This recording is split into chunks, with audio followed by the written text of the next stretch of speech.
Now listen to the language that they use. They do this very deliberately. An airliner traveling at hundreds of miles per hour, we're going to talk about that, carrying some 10,000 gallons of jet fuel, plowed into the North Tower of the World Trade Center in Lower Manhattan. At 9:03, a second airliner hit the South Tower. Fire and smoke billowed upward. Steel, glass, ash, and bodies fell below. The Twin Towers, where up to 50,000 people work each day, both collapsed less than 90 minutes later. Aside at free fall speed. We'll talk about that. At 9:37 the same morning, a third airliner slammed into the western face of the Pentagon. At 10:03, a fourth airliner crashed in a field in southern Pennsylvania. It, we were told, had been aimed at the United States Capitol or White House and was forced down by heroic passengers armed with the knowledge that America may be under attack. Yeah. We're going to talk about that nonsense as well, my friends.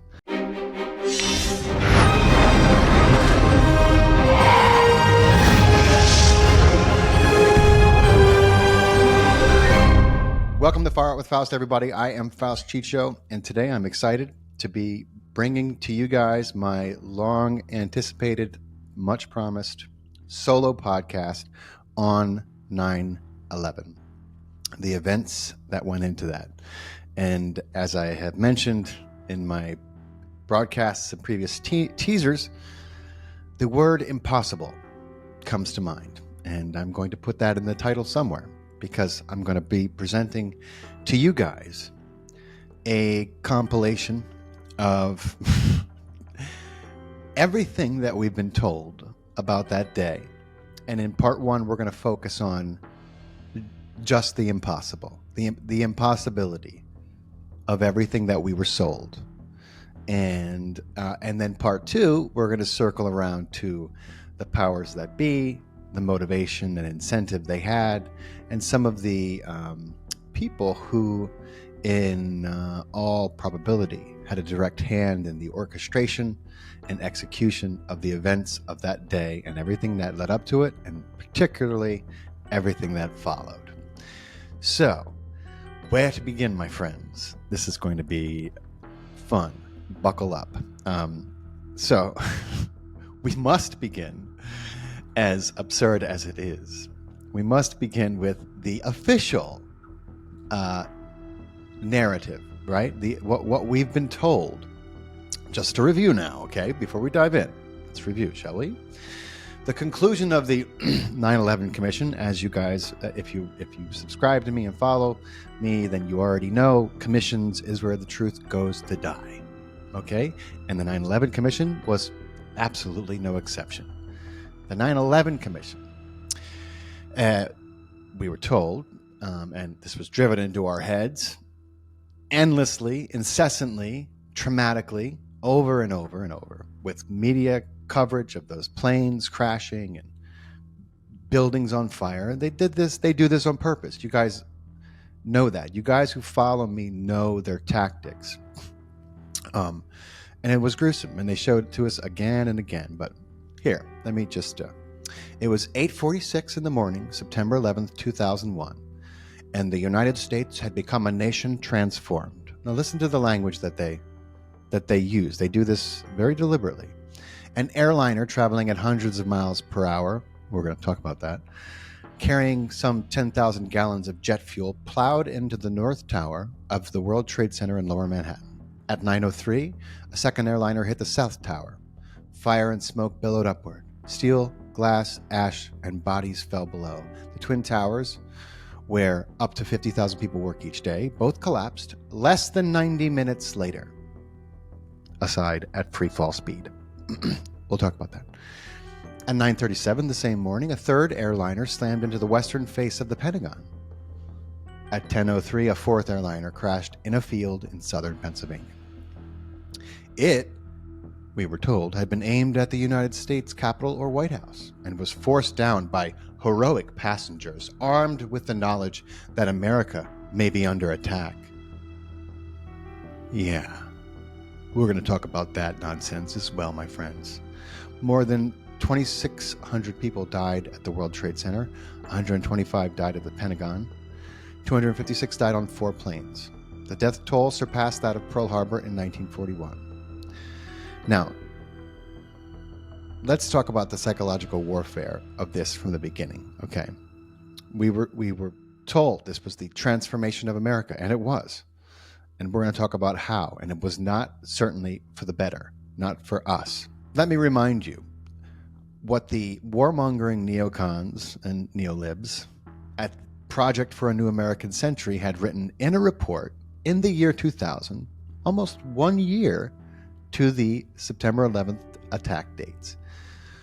What was needed for America to dominate much of humanity and the world's resources, it said, was, quote, some catastrophic and catalyzing event like a new Pearl Harbor, okay?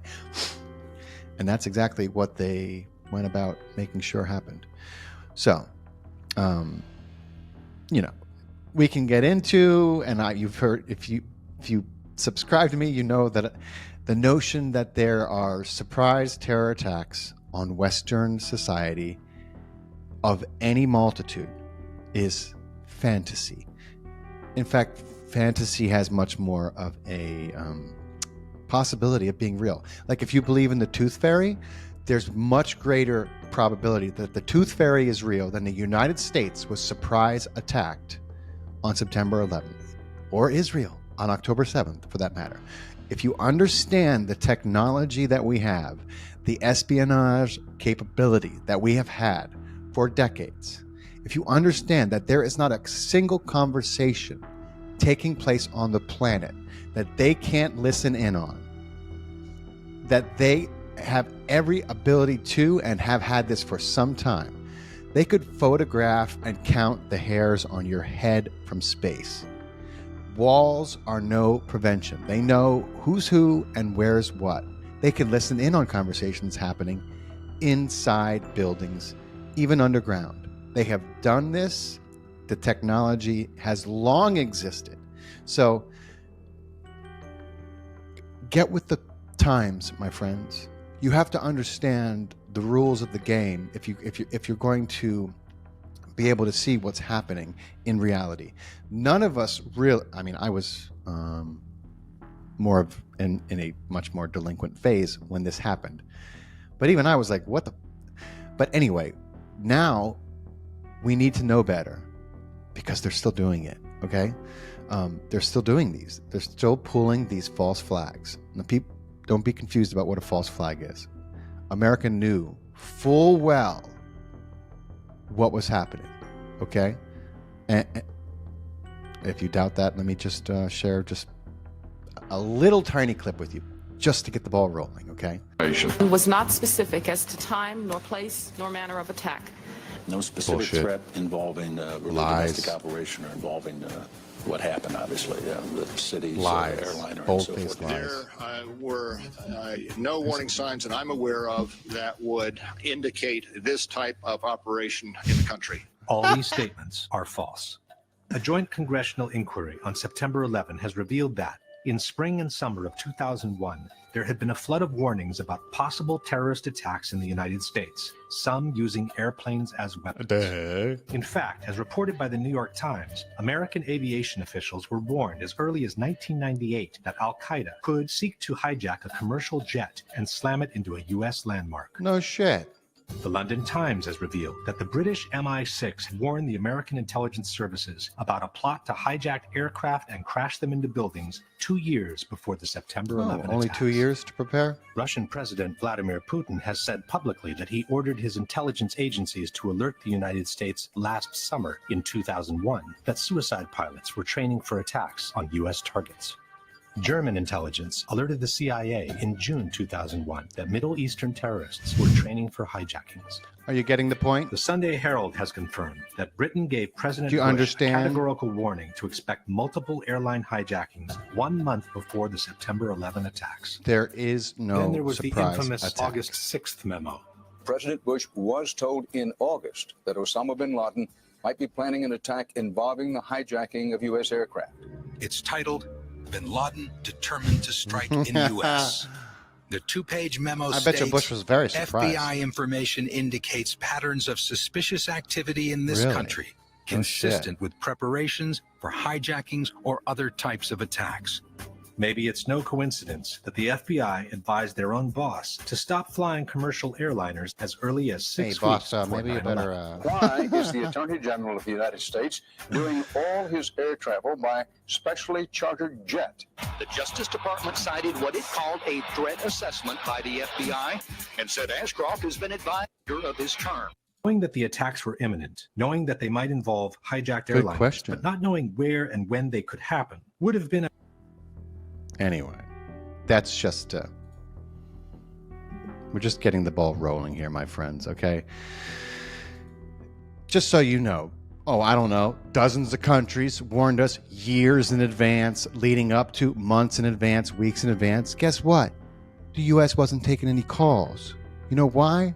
Because we were, I say we, I don't mean we. I mean Bush and Cheney and the same criminals operating these days, the shadow government.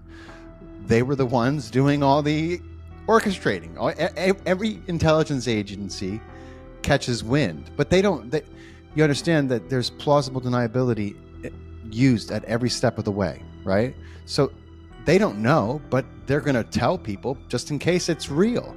But, I'm sure some of them figured out that the U.S. wasn't interested in knowing.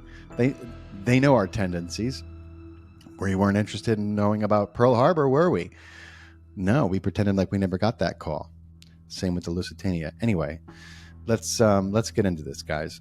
Let's start at the beginning, okay? Now that we know that the notion of a surprise attack is laughable, all right? This talking about the most sophisticated agencies on the planet here, people.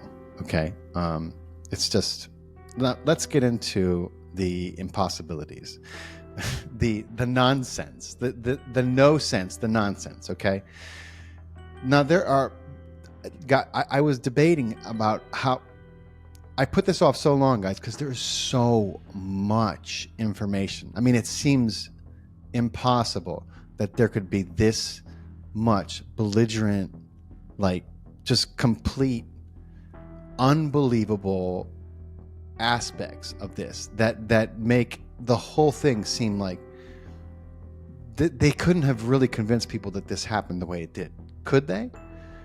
But there are, and I was in an attempt to compile them.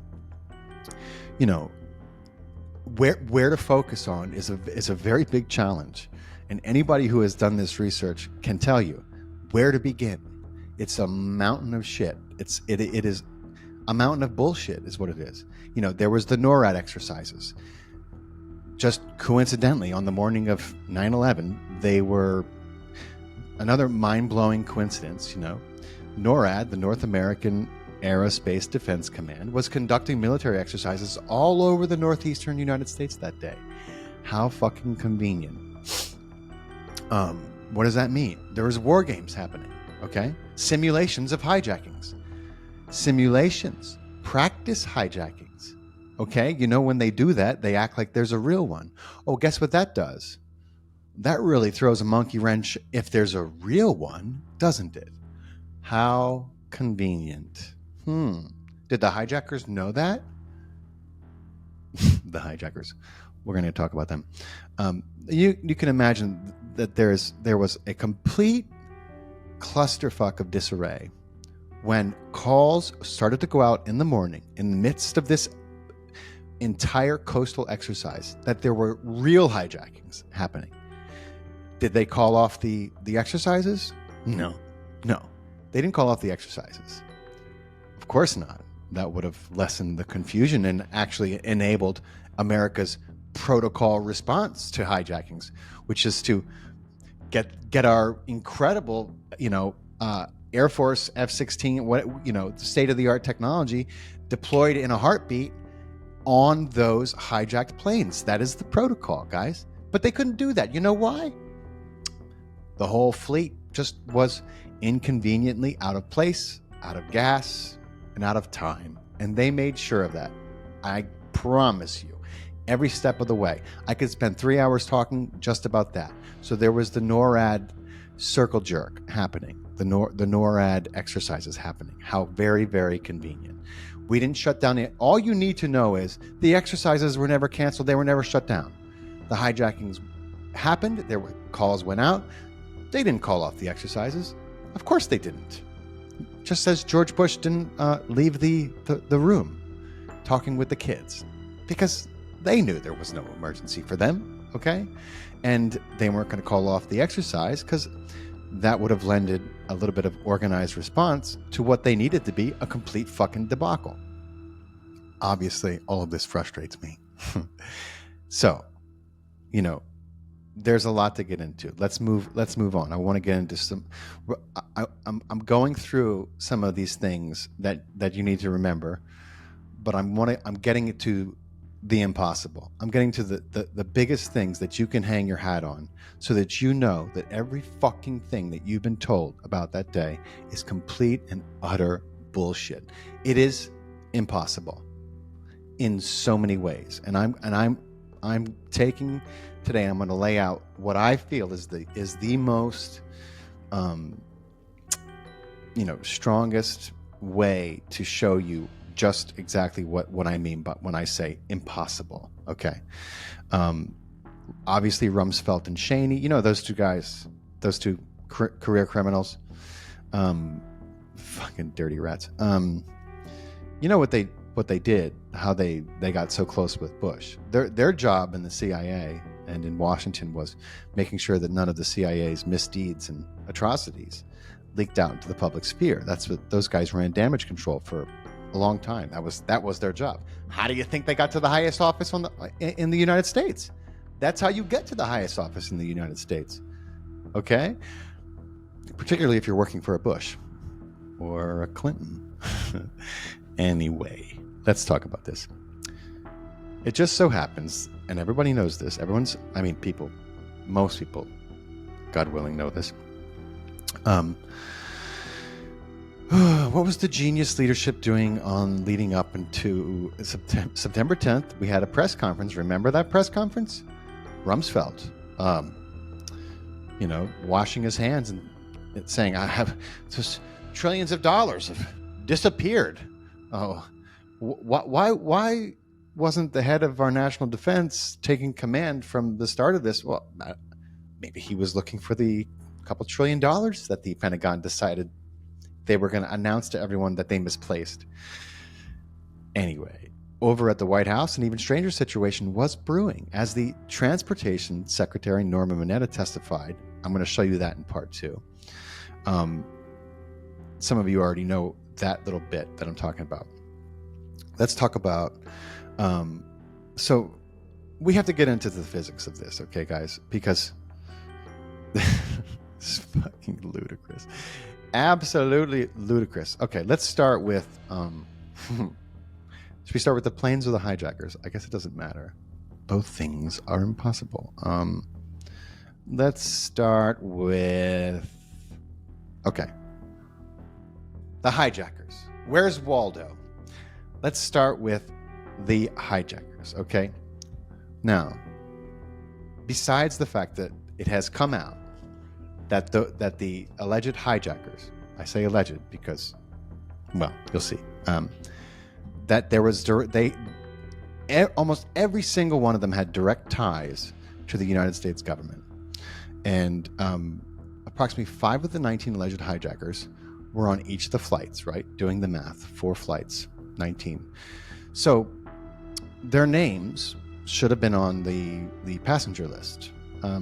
Yet, as far as I understand it, that's suspicious, okay?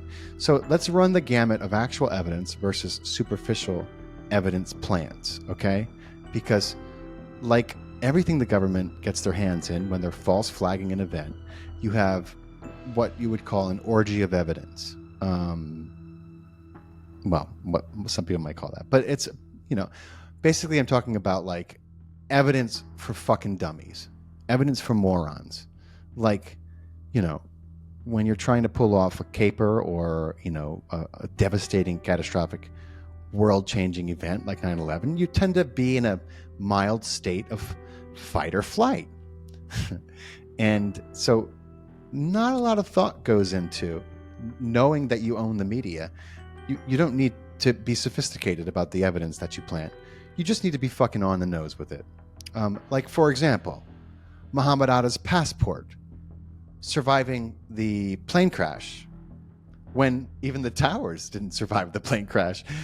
But his passport did in Kryptonian fashion. It flew from the plane and landed on the rubble. Fucking amazing. Incredible feat for a passport to do that. My God.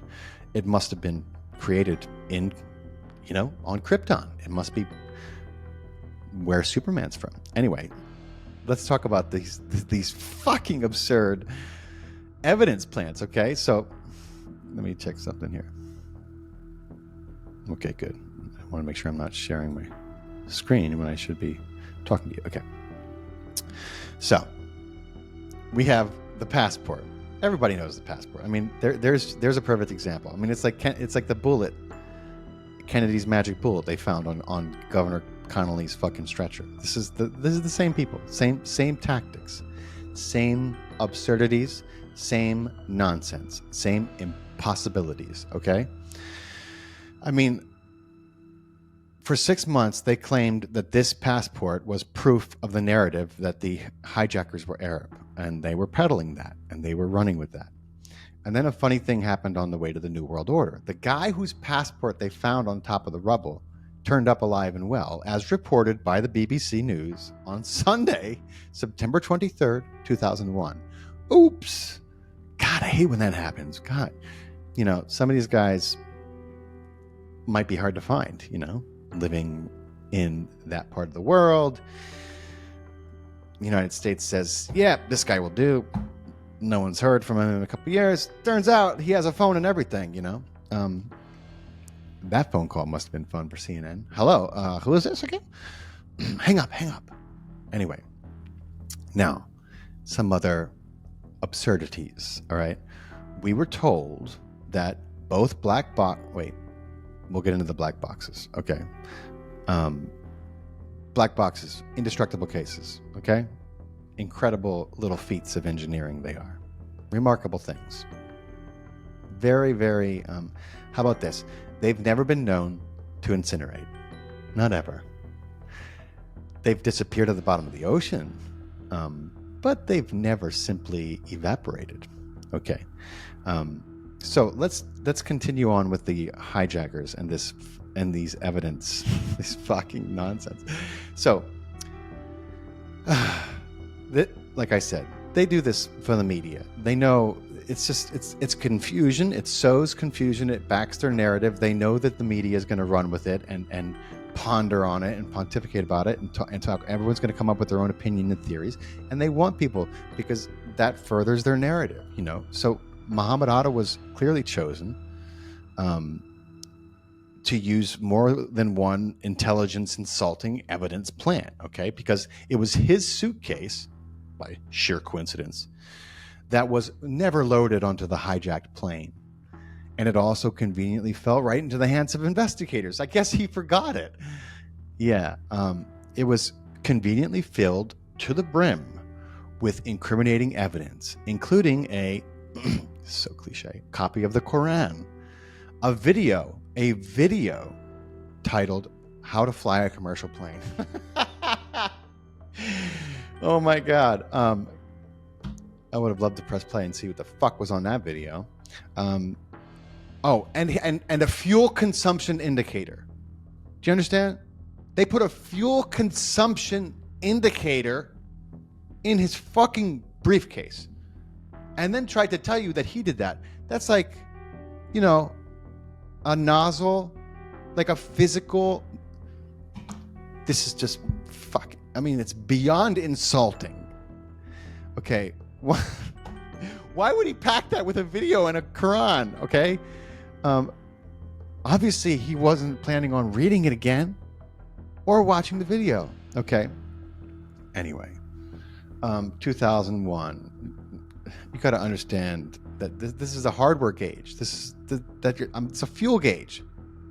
But if you're planting evidence, for stupid people, I guess it works out just fine. So Mr. Otto was very, very forgetful in general, because he also left a few more surprises for the investigators to find and scoop right up. Reportedly, he forgot one of his other copies of his Quran at a Florida strip club in another rental car that he had. Damn it. You know, you leave in a strip club, shit's getting hot, you have a few martinis or whatever Muhammad Adam might drink, you forget your Quran in a car that you rented in Florida. Yeah, you know, it happens. It happens. So, also, you should know, there was the ever-incriminating flight manuals that were recovered in Arabic, found just at random in several parked rental cars at the airports. Those pesky terrorists. How? What would maybe just to haunt us, you know? Let's just pick a few random cars and throw some Arabic flight manuals into them just so people know who was responsible. I mean, this is fucking ludicrous, okay? Why wouldn't they just take a taxi? Why would they rent 55 cars leaving Qurans and flight manuals in them? You have to be fucking stupid to believe any of this for even a moment, okay? And of course, the news was more than happy to report on it and feed the stupidity to the masses who were traumatized in our defense, looking at fucking videos of planes crashing into buildings nonstop for days and weeks and months on end. And if you lived in New York City, like I did at the time, that wasn't even half of it. Oh, I thought it was apropos to also mention, you know, as things start to die down and you're trying to, you know, go to war on an entire nation and region of the planet in order to rape and pillage its resources, then you have to keep people distracted, especially when they're starting to say, wait a minute, what did they say happened on that day? How come there was no plane parts? Do something. Yeah, okay. I know. Let's fill up envelopes with anthrax and send them to people, and we'll sign them in Arabic. Brilliant. Brilliant. Brilliant. Yeah. So, you know, keep the terror going. If people are scared, they're not thinking. Okay? That's a fact. That's a biological fact. If you're scared, you can't really think. All the blood is receded from your frontal lobe and is making its way to your extremities in case you have to punch or run. That's just the way biology is, my friends, and they know that very well. So what did they do? They set up an entire debacle using anthrax in envelopes and mailing them around. And it came out later, you probably don't know this because it's not like the news reported on it, but it did come out later that anthrax was created in a U.S. Army lab and was never mailed by a Muslim terrorist, okay? While I'm not denying that Muslim terrorists exist on the planet, I can tell you that they are absolutely, unequivocally, the creation and byproduct of Western imperialism and colonialism and whatever the fuck else you want to call it. Methodically. This goes back to the Tavistock Institute and the turn of the century in Britain. Not this century, the last. You think all the brotherhoods and organizations in the Middle East were started by accident? No. They are the children of these think tanks who knew they needed to create opposition and stir up shit in those areas that they were colonizing. Fact. This the brainchild of these people. Anyway, that's another. We'll do a different special on that. So I just thought I would mention the anthrax since, you know, that went around as well. So at least 6 of the men named by the FBI are allegedly still alive today. How do you hijack and kamikaze a plane and end up alive and well in Pakistan or in one of the other countries? That's fascinating. Has the FBI revised their list based on some of these recent findings? I mean, they're not that recent, don't get me wrong.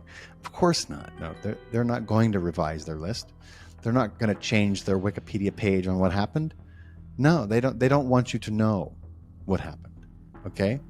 I'm sure you'll see a nice footnote at the bottom of this video explaining to you what happened, just in case you're questioning events. So, these so-called hijackers. Now, this is incredible because the fact remains that in 10 years, we've never seen a single image proving that 19 alleged terrorists boarded the hijacked airplanes. Not one. Now, to address this belligerently inconvenient fact, the 9/11 Commission wrote that, quote, the security checkpoint in Newark, like the checkpoints in Boston, lacked closed-circuit television surveillance. That's a bold-faced lie in the 9/11 Commission report, which is filled with bold-faced lies. That's what the report is comprised of, okay? In a Los Angeles Times article dated September 13th, 2001, former FBI Assistant Director Luis Chalero is quoted saying that, quote, FBI agents examined footage from dozens of cameras at 3 airports where the terrorists boarded the aircraft. That's what he said. That's the direct quote. There's also a lengthy account by David Brent, a tactical information engineer who worked for the company that installed the cameras, security cameras at Dulles. After the 9/11 attacks, he stated, and I quote, I was part of a team that had the laborious task of reviewing all of the video from the airport. That's every frame from over 300 cameras with 30 days of retention time. The task took 3 weeks of 15-hour days. All that and nothing? Wow. Not a fucking trace. Ghostly. Very ghostly of these hijackers to somehow avoid all surveillance in every fucking airport. That's incredible. Were they X-Men like? Did they have mutant abilities? Were they vampires? No, vampires don't show up in a mirror. Yeah, it doesn't make any sense because it's not fucking true. That they were the hijackers. I mean, not that you understand what I'm saying. So it begs the question, where are the images of the terrorists? Okay? Even if the checkpoints from 2 or 3 of the airports didn't have functional cameras, we should have dozens and dozens and dozens of images of the 19 alleged terrorists standing in line for check-in, walking to the airport. Maybe one of them was a little nervous, needed a bottle of water. Maybe he went to the store. They had to get their boarding passes, right? They had to walk through space, through the airport with their bodies to hijack the planes. Am I right? Is that accurate to say, right? Maybe they were sweating a little. Maybe they were having second thoughts about life. I don't know. We'll never know because there's no evidence whatsoever of them in any of the airports. Okay? All of these premises, all of these airports, every part of them had cameras, my friends. Everywhere. That's what airports do. All right? The cameras are used to keep an eye on customers. It's part of the overall security. It's all coordinated. It always has been. This is not fucking new technology. Okay? We would and we should have seen the terrorists sitting in the departure lounges, waiting for the boarding call, finally proceeding through the gates that would take them into the airplanes. But we never did, and we never will. Why? Why were we never shown a single image of the 19 alleged hijackers moving through different areas of the airports on the morning of 9/11? Washington Dulles did have security cameras at the checkpoints. Why weren't we shown the properly time-stamped images of the 5 terrorists? Okay, because the video that they put out, CIA production, just conveniently doesn't have a timestamp on it, okay? Every security camera in an airport has a timestamp on it. If a video shows up after the fact with no timestamp, you can rest assured it's a fugazi, okay? That's not how timestamps and security cameras at airports work. You can't separate one from the other. There's a reason for that, okay? But the video that they released later on, the one that you might be thinking of, well, wait a minute, wasn't there that video of that one? Yeah, there was a video of, we were told, 2 of the hijackers at an airport. We have no idea of knowing which airport, and there was no timestamp or date. And to top it all off, it's a different kind of camera. It was a motion camera, like a camcorder. It was not shot with the same kind of frame per second as security cameras had in 2001. That's another little blip. I mean, I could spend an hour talking about just about that. So we have serious inconsistencies. We lack substantial evidence any of these hijackers were even in the airport, let alone got on a fucking plane. Okay? So 19 patsies? Perhaps. I mean, the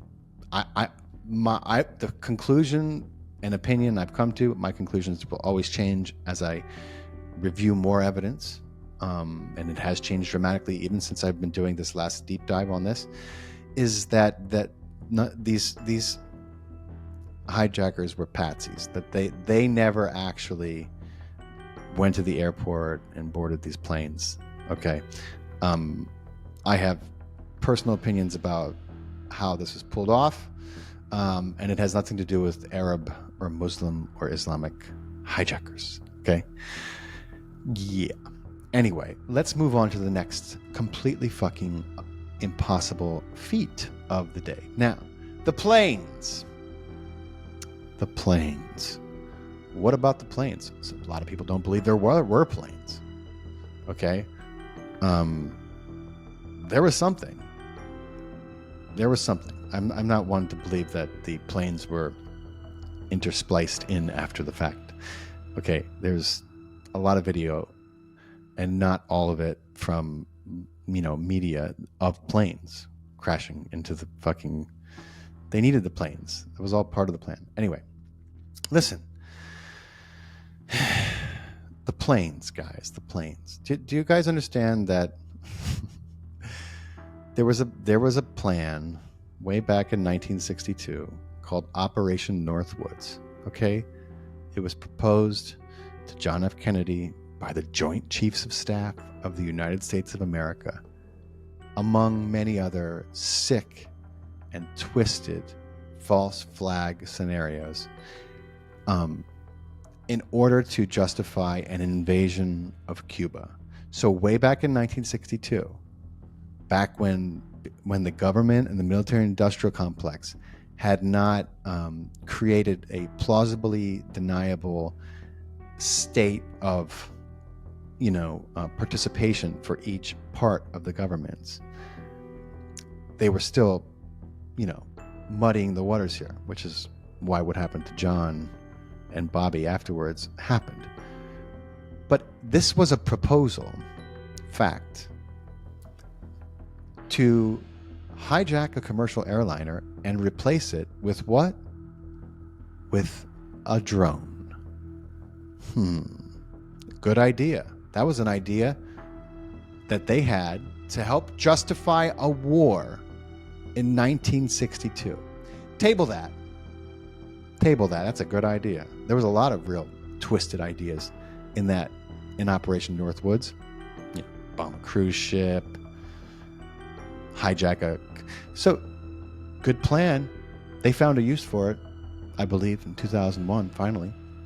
And I'm going to show you why I believe that very, very, very firmly, and why what they say happened with these alleged hijackers, impossible. Absolutely, unequivocally impossible. Not just because the hijackers seem to be ghosts and don't exist, but even the stories that we were told about their ability to fly a plane would not allow them to do what these airplanes did. It's fucking impossible. Let me show you how. Okay. me share my screen. Okay. Let me see here. We're going to go back. The planes. Oh, my friends, this is going to be fun.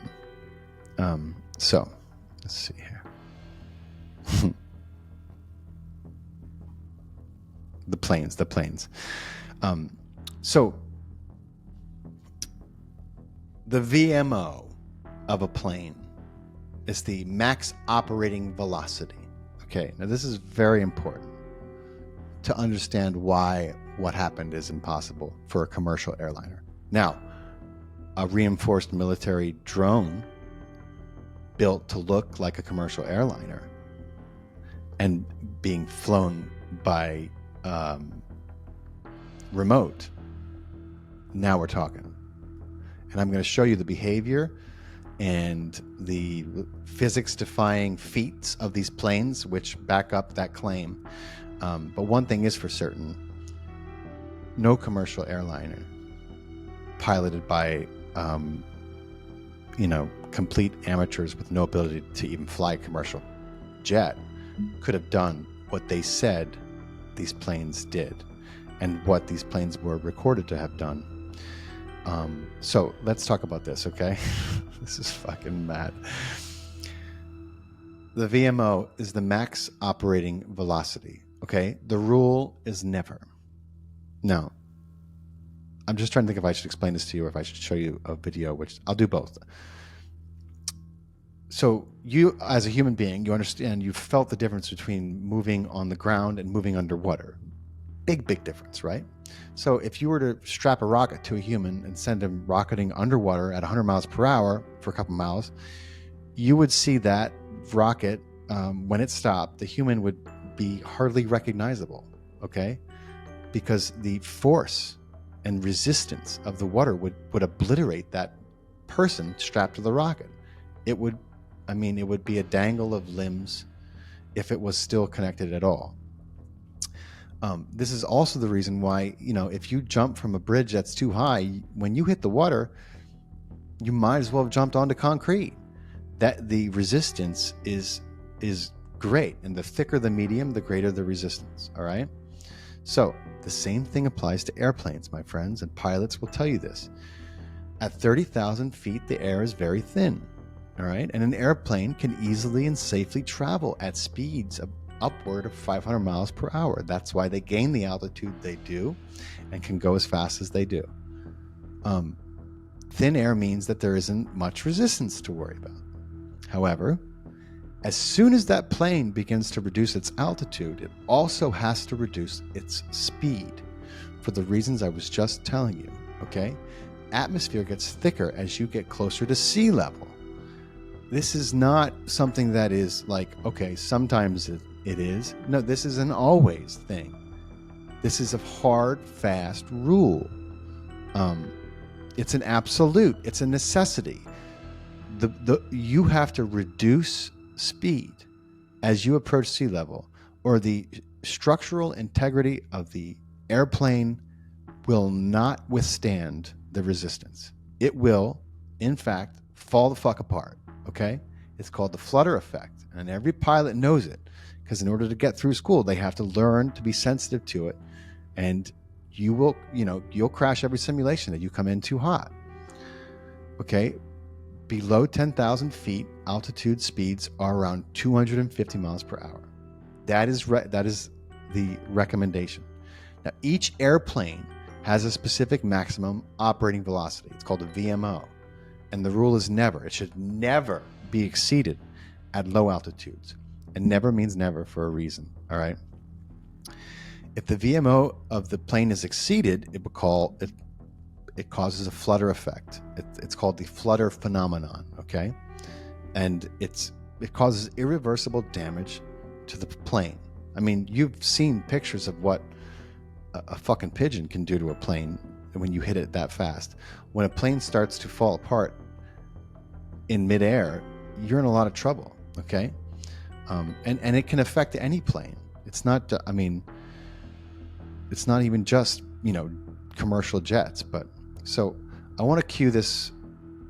This is why I am of the firm belief that these planes had to have been piloted not only by remote, but also that the commercial airliners that went up were replaced, just as Operation Northwoods intended, just as the plan, the long-standing plan to use this to start a war, was written back in 1962. I believe the planes were replaced with with military-grade jets, reinforced. They had to have been reinforced, and I'm going to show you why. Ironically, to its target without having a pilot. Now that is a possibility as well. One fact that seems to support this possibility are the exceptional speeds these airplanes were able to achieve at low altitudes near sea level. As we know, a person can easily run at top speed through normal air, but he cannot do the same in a much thicker medium like water. If he were to be pushed at the same speeds, that's what I was just telling you guys, he would probably lose his arms and legs and feet. The air is very thick, structural. The flutter phenomenon can affect any kind of airplane, from large military bombers to small ailerons at risk, but also the fuselage begins suffering from the air pressure caused by the speed. This is what happened to an Air China 747, which exceeded the maximum operating speed, or VMO, in the desperate effort to recover from an engine failure. For the first time, Captain Ho takes manual control of the plane. This is a dramatic. Of the plane and perform an emergency landing. Visible all over the plane. The maximum operating speed for a 767, 2 of the 4 hijacked airplanes, is 414 miles per hour.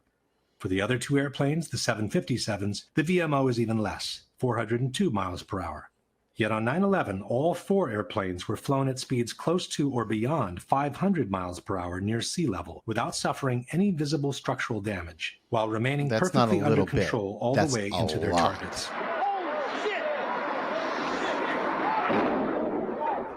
American 11 hit high up in the North Tower, around the 93rd floor, going a pretty astonishing rate of speed, almost 500 miles an hour.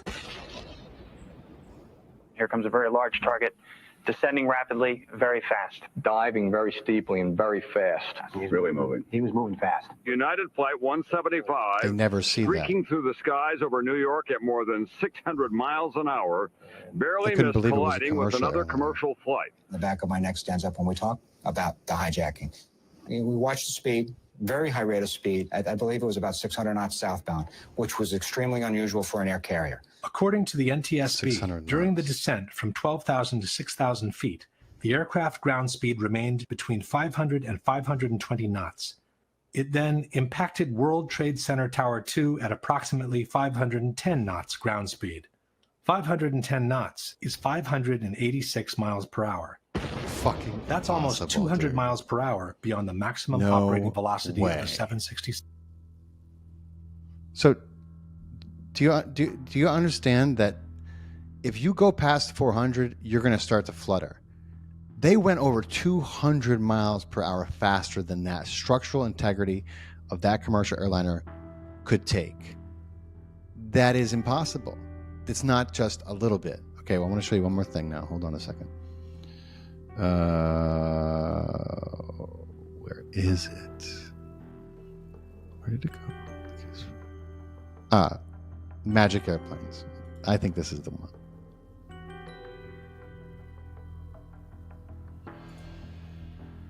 Let's see. Oh yeah. So it flown the actual airplanes involved in 9/11. This dude flew the 2 both actual airplanes. aircraft which were involved in 9/11. The flight number 175 and flight 93, the 757 that allegedly went down at Shanksville, and flight 175 is the aircraft that's alleged to have hit the South Tower.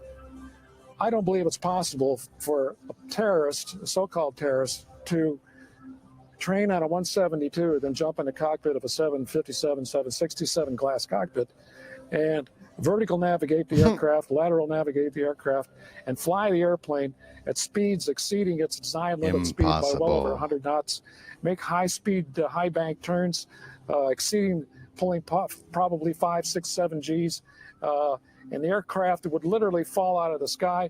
I couldn't do it, and I'm absolutely positive they couldn't do it. How do you feel about United 175 reaching 510 knots? Physically impossible. physically impossible. 510 knots with a commercial airliner at sea level is physically impossible. Flight 175 that hit the second tower, they said it was going at roughly 560 miles an hour at sea. With a commercial airliner at sea level So, is physically listen, impossible. for everyone listening, that's Ralph Kolstad speaking. He is a 20-year U.S. Navy Top Gun, twice Corps member, and he's speaking this evidence from the Pilots for 9/11 Truth, okay? And he's talking about how, obviously, we know what he's talking about, how impossible it is. It's physically impossible. Flight 175 that hit the second tower, they said it was going at roughly 560 miles an hour at sea level. No, that's impossible. You need so much power to push yourself through that air. So the engines have the right amount of horsepower for cruising at 30,000 feet at 500 plus miles an hour. To do that at ground level, you need 6 times that amount of power. Those engines can't put out 6 times more power. No, even the engines were Changed incapable. out the motors so they were motors that had 6 times the thrust. Then, theoretically you could, but then the structure is not strong enough. Under all circumstances, I'd say an absolute resounding no. To me, it's impossible. Any pilot that has been in a commercial jet would probably laugh at if you said 510 knots. Is it possible to fly over 500 miles an hour at sea level? No. That's Captain Gordon Wilson. He's an aeronautical engineer in Vancouver, Canada. Greater than its maximum speed at sea level. Even, like, say if it was even in a shallow type of dive, would it be able to? Any airplane can be dive, of course, then you've got the assistance of gravity, right? But there comes a point where the drag of the air overcomes the aerodynamics of the airplane. For a final word, the same researcher has called Boeing Corporation. Listen to this. It has to do with the maximum speed of a 767-200 at 700 feet altitude. 200? Yeah, 767-200, yeah. Like I had asked some people, and they assumed it would be about 250 miles an hour or something. That sounds pretty likely because at 35,000 feet, it's 530 miles. So there's no way that it could be going 500 miles an hour at 700 feet altitude then. Not a chance. She laughed. Not that fast. Not a chance, Question. she said. Can Not a you chance. produce any evidence that a Boeing 767 equipped with regular engines can fly for almost 2 minutes beyond 500 miles per hour in the lower strata of the atmosphere without suffering any visible structural damage? Can you explain how amateur pilots who had never flown a jet before in their life could maintain full control of an airliner that has exceeded the VMO by almost 200 miles per hour? And why would some terrorists who have been lucky enough to get within reach of their target want to risk the entire operation by imposing such a stress on the airplane that it would almost certainly cause them to crash before they complete their mission? Some great questions there, my friends. Some great questions. Why? Impossible. Absolutely, unequivocally impossible. Just ludicrous. Ludicrous. But how can we know? How could we know these things, right? We couldn't. So, where to go next? The fucking Pentagon. Let's see. I feel like so much I want to tell you guys about. So, do we need to go over the towers? You guys know that was physically impossible as well, right? Do you understand that a 110-story building, even if you were to believe their nonsense story about somehow office fires weakening steel,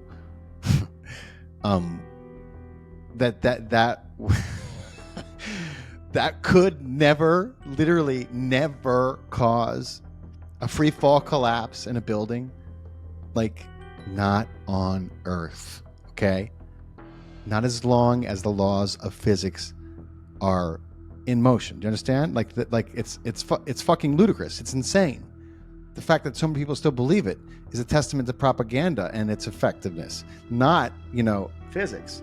You have to make magic physics to make these events work with people, like the magic bullet, the one that did a little dance before it went into Kennedy and went back into Connolly and then back into Kennedy. Same thing with this nonsense that, I mean, this is physics 101, but you have engineers, intelligent people who are like, oh, well, I guess I didn't know enough about it. No, you did know about it. Now you're being taught nonsense. God, most skyscrapers are built on steel or concrete frames, okay? The World Trade Center was built different, man. That thing was an engineering feat. It was built in a tube structure. It was a very strong mesh of steel surrounded the exterior, okay? Inside, the core was a rectangle of 47 extremely thick steel columns. That created the base, and that thinned as the building went up in height. These things were marvels of engineering and architecture, okay? The towers were anchored in at the core, and they were flexible, like a steel net, and they were meant to be flexible. They were built to withstand high winds and any kind of impact from an aircraft, okay? They would bend, they would never break, and they certainly wouldn't collapse into dust, okay? Not ever. I am of the firm belief that you could have crashed 20 planes into those towers, and they wouldn't have collapsed. They wouldn't have collapsed. They were not built. Even if you were to collapse, hit 20 in the same spot, you could get maybe just that portion to collapse or slide off. You could never cause a free fall collapse into its own footprint, and then we won't even talk about where the steel went and how we ended up with molten pools of lava. We may have to, but just understand that this is not physically possible. Okay? Be very clear on that, because what I'm going to show you that I believe happened, and that now more than ever, I believe that there was more than one weapon being deployed on that day, and it was not just nanothermite. It was also directed energy weapons, and I'm going to show you a ton of proof of that, but we're going to start next episode with that. I want to show you this real quick. It's very short. Hold on one second. The only way that a building can accelerate as it collapses is by having pre-engineered, precisely timed, and precisely placed explosives.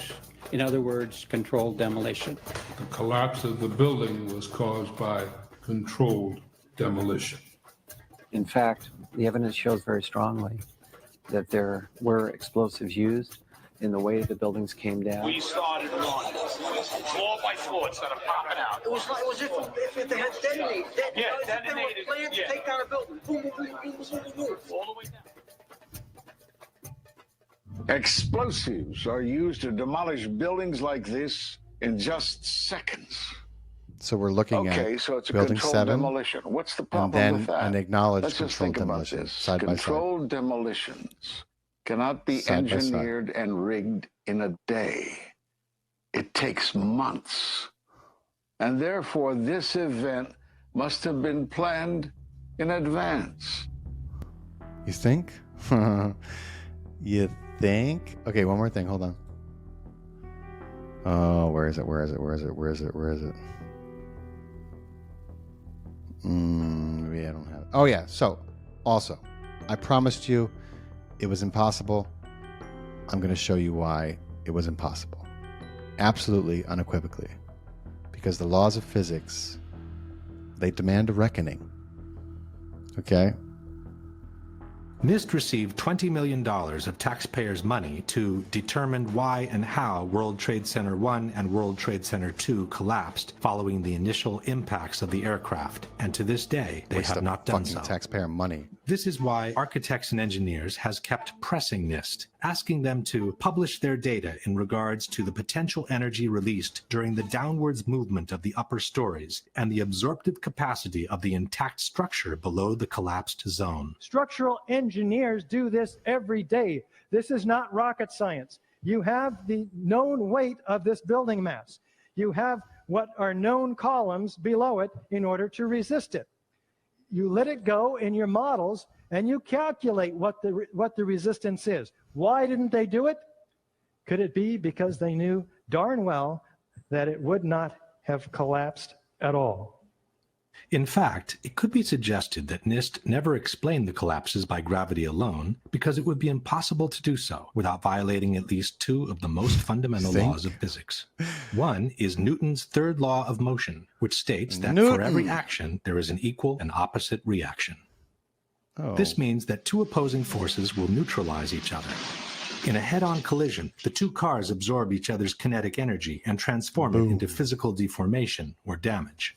After that, the system comes to a rest, as there is no more energy to be dissipated. The top section pushing on the bottom section, it's going to meet equal forces as it goes. Both sections are going to be demolished at the same rate.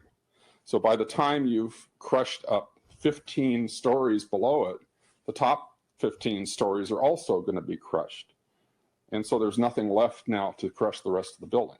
Something of this kind is what we should have seen when the top section of the towers collapsed onto the lower one. Section of the upper and lower sections should have mutually destroyed each other until all the energy is dissipated and the system comes to a rest.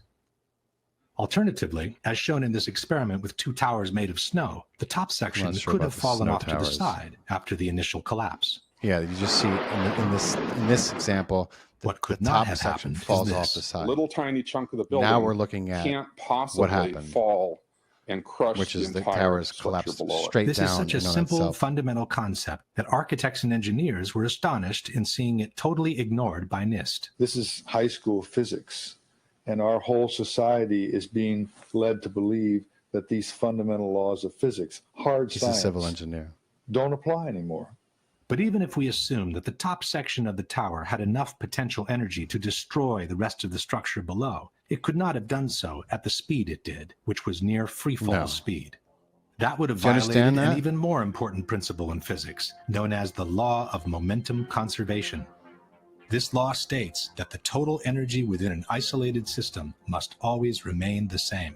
As we have seen, the energy can be transformed within the system, from motion to physical deformation.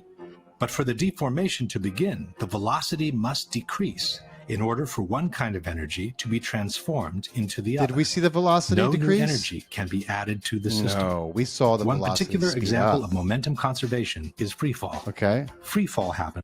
It's an obstacle and breakage occurs. This have enough energy to do both. Let's go now to the Twin Towers and ask a simple question. Assuming that the top section on the left contains enough potential energy to destroy the rest of the tower, and assuming we dropped both upper sections at the same time, which one would hit the ground first? It would be the second, of course. As it finds no obstacles in its path, the section on the right would quickly accelerate to free fall speed and maintain it all the way to the ground. The section on the left instead needs to use some of its energy to destroy the structure below, so it could never achieve the whole building free-fall that's speed. below it. Could In it? the case of the Twin Towers, however, both upper sections fell with an acceleration close to free fall speed, as if their path had been practically free from obstacles. It took each Where tower did the between 10 110 and 12 stories go? seconds to collapse to the ground, while an absolute free fall time would have been 9.2 seconds. 9.2 seconds. In That's other words, fucking both upper sections of the insane. towers found enough energy to destroy 80,000 tons of healthy structure below, while accelerating to near free fall speed. Impossible. This is, as we have said, absolutely impossible by gravity alone. The law of momentum conservation won't allow it. A building cannot do free fall with a huge Are you structural convinced? Can I steel kill this video? structural system in I hope you're place to convinced. support it. The It's Twin impossible. Towers could not have come straight These are down all through engineers the resistance of speaking now. Actually hit and made an impact. It was effectively crushed. As energy is Only one way for those Okay. buildings to have collapsed at the speed they did. The buildings fall at a speed which can only occur Architect. if the structure has been removed, the vertical structure. Meaning everything below it had to have been taken out. We're going to get into how that may have been possible because even controlled demolition, I mean, this is just, yeah, it's crazy to imagine that they tried to convince people that this is what happened. All right, I've stopped sharing. So, those are the towers. The towers, more people are knowledgeable about that than they are some of the other buildings. You know, like the fact that the 9/11 Commission left Building 7 out of their report. You know, that other building that collapsed.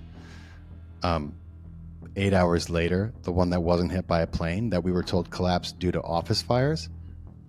A 47-story skyscraper built like a linebacker. Yeah, right.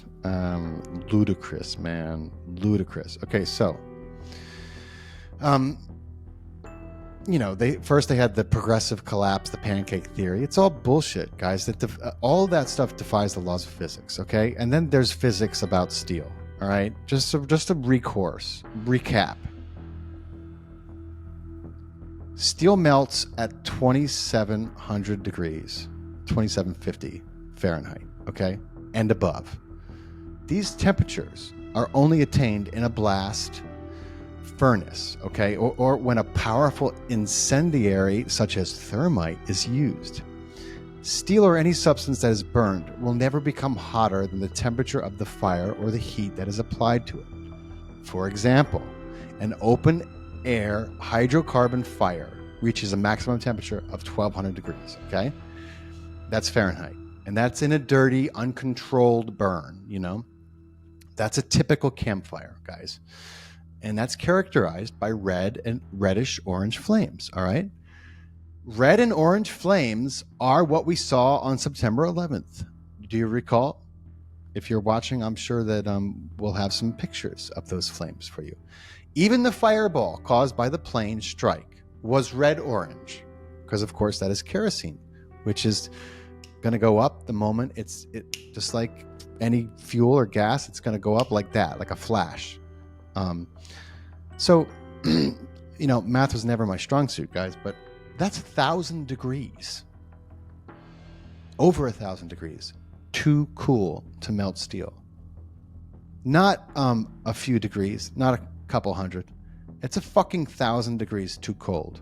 Okay, now FEMA has officially reported that the jet fuel from the planes would have burned off in the immediate explosion. Okay, so even they admit that, well, you know, we didn't have like an oven effect or a pot that was like boiling. It doesn't work like that. Fuel doesn't ignite like that. Fuel doesn't pool, it just ignites. This myth that the jet fuel was running down the towers and like somebody doused them in gasoline, it's fucking ludicrous. The jet fuel was torched the second the planes hit, all of it. There was no jet fuel running down the towers and I mean, this is what our minds do to try to rationalize what we're being told happened. And so that we create images and we try to bridge the gap of reality that has been, you know, made a mockery of. That's what I always used to. That's what I did when I thought about it. I was like, oh, well, the fuel must have run down, and you know, I mean, you don't think about these things because you're being told one thing, but this is, you know, it's a myth. It's nonsense. It's impossible. So we have massive reports of basement level explosions happening even before the towers hit. I have footage, and I was going to show you this, but I'm trying to pick and choose what to show you guys. I can tell you where to go for it. Every source that I found is going to be listed in my video description. But if you want to hear people talking about how the bombs started going off, the detonation started even before the planes hit, even in Building 7, I have lots of testimony, and you can look at the same testimony, okay? There's 118 documented testimonies of explosions from first responders alone, all of which it took a court order to be released. Now, why would they want to hide those? I mean, that alone should make you suspicious. Why do they want to hide the testimony? Why would you need a court order to release testimony such as this? Who put that under lock and key? Hello? Right? Many reports. I've watched dozens of eyewitness testimony of New Yorkers with dust and blood all over them reporting that there was bombs going off on the subway in the basement before the second plane hit, before the first plane hit. What inexplicable testimony, unless the whole thing was rigged. And then there's Building 7. You know, that building that didn't get hit by a plane, that building that there is no good excuse for, that came crumbling down at free fall speeds 8 hours after the towers collapsed in record time. Okay? There was pools and pools and pools of basically molten hot lava found for months leading after 9/11, for months in the World Trade Center, in the pools of the ashes where they were. Those temperatures, first of all, it was raining, it was snowing. Nothing put or cooled those temperatures. We have satellite images, okay? You can see all of this. Watch Anatomy of a Great Deception. It's on YouTube. It's on my, go to my playlists on my channel. Go to my Faust Highly Recommends and go to Anatomy of a Great Deception. And you can look at all the testimony and all the lava and all the satellite imagery of these lava pools remaining in place 3 months after. They did not go out until Christmas. Do you know how hot you have to get something in order to burn it like that and then keep it that hot? You need an incendiary device that is not affected by water, by temperature, or by anything else. And nanothermite of the highest grade is the only thing that I think comes to mind for me and for a lot of other people who've looked into this. It can create its own oxygen supply. It's great for being used underwater. It doesn't matter what's going on in its atmosphere. It's an incredible little catalyst. The fires at Ground Zero burned for 3 months, even after the area was flooded.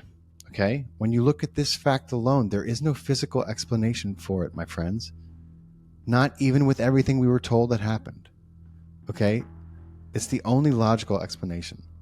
The fires were put out finally on December 13th, 3 months after 9/11. It's the longest burning building fire recorded in the history of mankind. 92-day fire. 92 days. No natural fire will burn for 92 days. Okay? In case you were wondering. God, I so much video to show you guys. But so in part 2, I'm going to show you how not only was it nanothermite, but there had to have been other weapons being used. I'm going to show you some serious shit in part 2, okay? Because it could not have been a controlled demolition. If it was a controlled demolition, there would have been the seismic activity to match it. And it just so happens that we were recording seismic activity during the attacks. And there was a controlled demolition. We have thousands and thousands and thousands of controlled demolition recordings because we always record the seismic activity, particularly in cities. And so we have massive references and databases. We know what a 100-story building would cause on a seismic scale, and it didn't. And why? How? Something we had never seen before, I believe. Okay, they have directed energy weapons, and some of them use cold lasers. And I believe, and I'm going to show you some things that you're going to think that you're looking at Maui. You're going to think that you're looking at Chile, California, Australia, or Texas, or any of the recent fires. And I'm going to show you how you're actually looking at 4 blocks from the World Trade Center on 9/11. Inexplicably melted fucking cars, my friends, with that signature signature microwaved look. And when I saw that, my jaw was on the ground. I could not I thought I was looking at Maui. And I was looking at pictures of melted buses, melted cars, 4 blocks from ground zero. Apparently they have not perfected or had not perfected these weapons then, and maybe missed a little bit. The fuck? I mean, you're not going to believe it. I'm saving that for part 2. All right. I want to finish off part 1. Okay. We've talked about steel. We've talked about Building 7. There's a couple other things that you need to understand. Okay. One thing real quick I want to show you, just so you guys know, when I say that there's no way that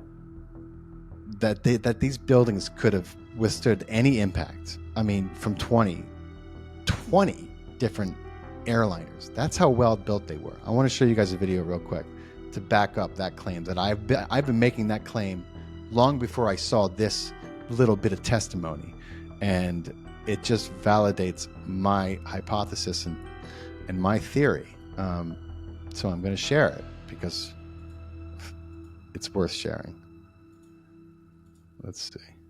And then we're going to talk about the Pentagon, the Pennsylvania flight, and finally the fucking cell phone calls. So don't go anywhere, my friends. If you are not subscribed to my channel, please subscribe. If you're listening to this on iTunes, write us a review and give us 5 stars. Spotify, please leave comments. Please share the video. We're trying to grow this channel as big as it should be. I think people have a right to know what has been hidden from them, because with knowledge comes power. And in order to understand the events that are taking place today, you need to understand what has gone on in our past. And America has been lied to like so many countries. We have been propagandized out of the truth by a corrupt and wayward government. So please, if you're not subscribed, please subscribe to my channel. Download my stuff on audio if you can't watch it. And to everyone listening, thank you. I appreciate you. Example. This is James Glanz for the New York Times. When the plane hit the North Tower between the 94th and the 98th floors, Steve McIntyre, an engineer for the American Bureau of Shipping, was reading his email on the 91st floor. The plane hit, and I think he described it as the biggest wham he'd ever heard, but there wasn't much shaking. His email was still there after the impact. He was still staring at a glowing screen. He had a little knick-knack, a piece of slate in the shape of a sailboat, hadn't fallen off his desk. Pictures of his wife and kids just propped up on a bookcase were still upright. Nothing had fallen over. McIntyre was just below the point of impact.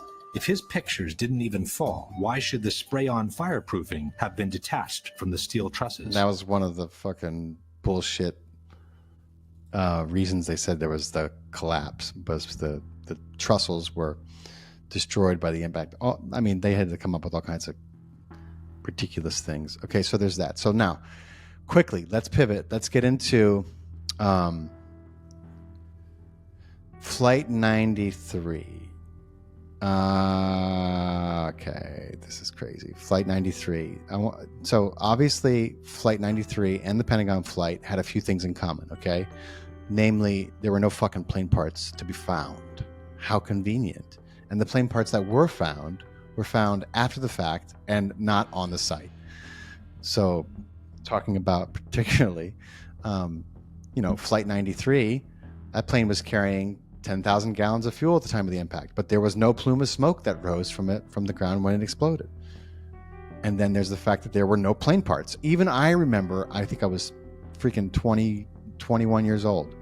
I was hungover as shit and I remember seeing that crash and them saying that this was a plane crash. And I was like, what are they talking about? All there is scorched earth. There's no plane.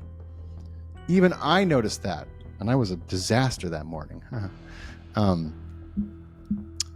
Yeah, but they did find debris then 8 miles away in a lake. How fucking convenient. That was Flight 93, okay? I mean, the debris field fucking... Let me just show you this real quick, all right? real quick.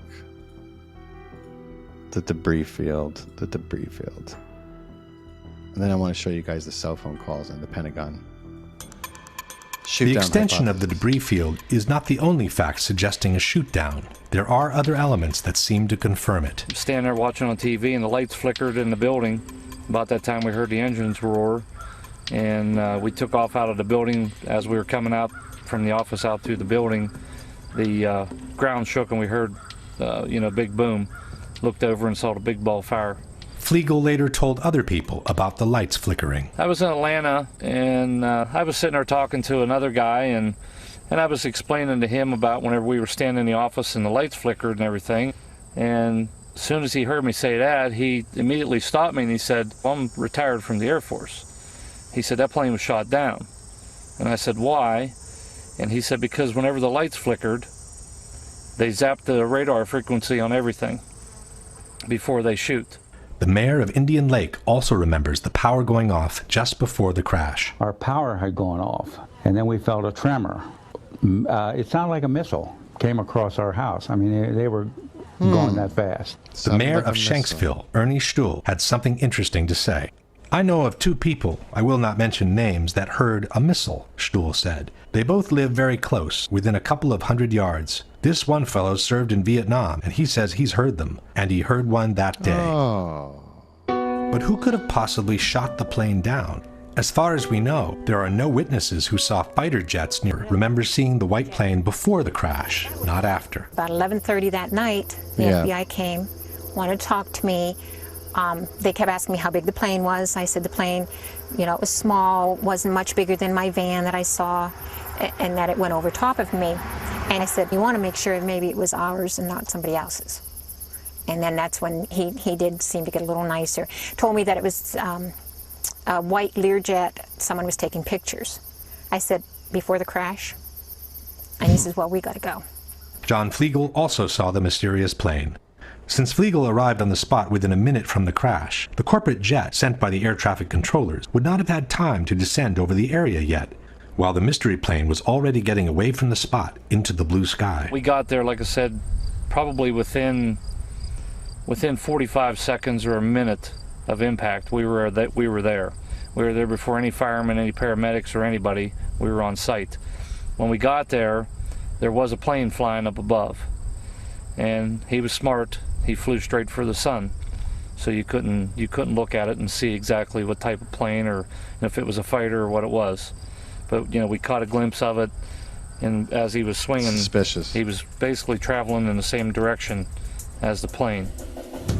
If the plane was actually shot down, one big question arises. Okay. What are we to make of the heroic gesture? Okay. Wait a minute here. So, God, there's so many things I want to show you guys. I'm gonna have to include a lot of it in part 2 because it's just there's just so much. The last thing I want to share with you guys, okay? Let me see here. That was Flight 93.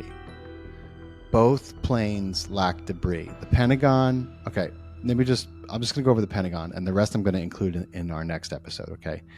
This madness about the Pentagon, okay? It's fucking laughable, guys. Okay, this is what they're saying happened. Okay, first of all, the Pentagon has hundreds and hundreds of cameras. Conveniently, none of them worked or picked up any kind of plane or anything happening that day. Just, that alone speaks volumes. Okay, but then they released that footage, which is shown to be tampered with, and all this nonsense. Okay, but you have some things that are not dependent on, like where did the virtual indestructible Rolls-Royce engines of the so-called jetliner that hit the Pentagon go? Where did they go? There is no accounting for them. They couldn't have been evaporated, or they had to have gone somewhere. They crashed into the ground. Where are they? There is none. There was none. There was none to be found. You have a few debunkers point to this melted slag of fucking nothing and say, oh, that was them. That wasn't them. That's not what they look like. They're not easily melted. These things are built to withstand extremely high temperatures. So you have no explanation for the missing engines, period. That's impossible. It's impossible. There's no reason on the planet why these engines would have evaporated, okay? Unless they're lying about what kind of thing hit the Pentagon. And finally, what the so-called airliner did in order to hit the side of the Pentagon is fucking laughable. It's impossible and it's laughable, all right? So this is what they're telling you that this guy, this so-called terrorist, chose to do. Now, when I show you the flight path, you're going to be like, what? I mean, it's insane. I want to finish with this because you'll get a laugh at this ridiculousness, okay? How fucking convenient. By the way, that side of the Pentagon that he hit, it happened to be steel reinforced and an experimental wing, bomb-proofed. Nobody was working in it. Perfect for an airplane strike. Let's check this out real quick. Check this out. Nobody knew that was American 77. What did you think? It was a military flight of some kind? I thought it was a military flight. It was really moving fast. It was moving very fast, like a military aircraft might move at a low altitude. Air traffic controller Danielle O'Brien stated, "The speed, the maneuverability, the way that he turned, we all thought in the radar room, all of us experienced air traffic controllers, that was a military plane. You don't fly a 757 in that manner. It's unsafe." Several military and civil pilots have expressed their skepticism about the maneuver. Commander Ralph Kolstad is a former fighter pilot, air flight instructor, and a retired commercial pilot with 27 years of experience. At the Pentagon, he stated, "The pilot of the Boeing 757 did quite a feat of flying. I have 6,000 hours of flying in Boeing 757s and 767s, and could not have flown in the way the flight path was described." Commander Ted Muga, former civil and military pilot, "I just can't imagine an amateur even being able to come close to performing a maneuver of that nature." Captain Russ Wittenberg, a former fighter pilot and an airline pilot for 35 years. "For a guy to just jump into the cockpit and fly like an ace is impossible. There is not one chance in 1,000. To expect the alleged airplane to run these maneuvers with a total amateur at the controls is simply ludicrous." To be able to fly that curving, descending, high airspeed trajectory into a very low building, you have to be Chuck Yeager to fly that trajectory. Not only was Hani Hanjour no Chuck Yeager, but apparently he was a terrible pilot with small planes as well. How could an amateur who was deemed unable to fly solo in a Cessna 150, had a poor understanding of the basic principles of aviation, and had never sat once in the cockpit of a 757, suddenly become able to control such a large airliner flying at top speeds? And even assuming he was able to reach Washington with the autopilot, why would he want to disconnect it and hand fly the plane for another 8 long minutes, performing a totally unnecessary descending maneuver that A. would have drastically increased his chances of an unwanted crash, B. would have increased the danger of being intercepted, C. would have made him lose sight of the target again, D. would have forced him to a much more difficult approach near the ground, E. would have shrunk the target to a tiny strip of cement, F. would have limited the possible damage to the external rings only, when he could have maximized the damage and ensured the most spectacular outcome of the mission by plunging the plane onto the Pentagon's roofs from above. Why? It should be noted. Why? I mean, just try and digest all that. Okay? You have a whole big target. The aerial gymnastics that this so-called pilot would have had to take to fly and come down and stay low for so long. I mean, it is literally impossible. Absolutely, unequivocally. Do you understand? You know what I'm saying? Like he would have had to not only go out of his way to hit the side that he did. It makes no sense whatsoever. It is preposterous. Very convenient if you're the Pentagon and the people planning it, though, to minimize damage.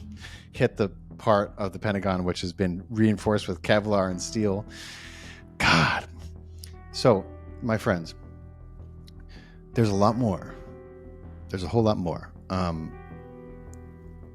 In part 2, I'm going to get into what I believe are the only people and institutions and agencies that could have been technically, logistically, and authoritatively responsible for orchestrating the events, the people who had the most to gain, what has happened since, with the Patriot Act and the war in Afghanistan and Iraq, of course, and how many lies we've been fed about what we are doing there, why we went there, and just so you can see the entire cookie crumble.